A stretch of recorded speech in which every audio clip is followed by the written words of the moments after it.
బీసీలకు 42% కోటాను అమలు చేయకుండా అన్యాయం చేస్తున్నారంటూ ఒక యువకుడు నిప్పంటించుకున్న వైనం కలకలం రేపింది. హైదరాబాద్లోని ఎమ్మెల్సీ తీర్మార్ మల్లన్న ఆఫీస్ ముందు ఈ ఘటన చోటు చేసుకుంది. కాంగ్రెస్ పార్టీ బీసీలకు 42% రిజర్వేషన్ ఇవ్వకుండా మోసం చేస్తుందని, దీనిపై పోరాటం చేయాలని తీర్మార్ మల్లన్నని కలిసేందుకు వచ్చారని సాయి అనే యువకుడు చెప్పారు.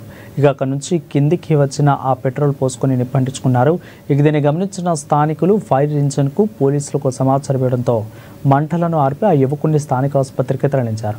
ప్రస్తుతం ఆయన ఆరోగ్యం విషమంగా ఉన్నట్లు సమాచారం.